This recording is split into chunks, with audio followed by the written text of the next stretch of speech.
દીદીનો લીધો, હવે મારો લઈ લ્યો. આજે દુખાવો થઈ ગયા હતા પા તમારે? હા, થોડા સવારે. ત્યારે કમરમાં? કમરના તો તમે છે ને સાવ વાટકા કરી નાખે છે, સાવ સી શેપ છે.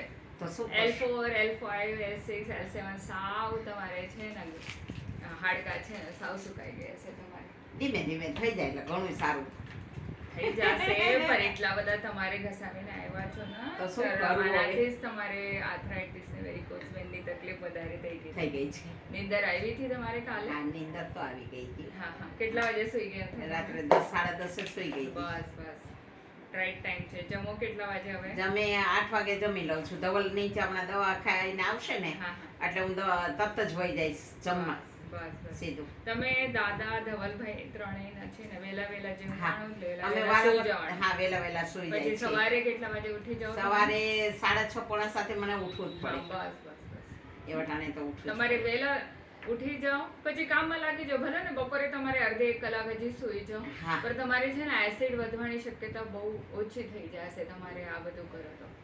સવારે ઉઠીને તમે નાસ્તા કેટલા વાગે કરી લો છો? રાતના અમે 8 વાગ્યા પછી નાસ્તો કરવા બેસીએ બસ. છીએ.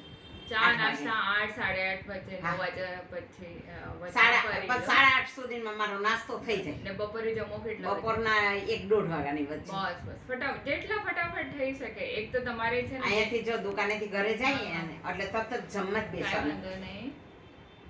1 વાગ્યા પછી તરત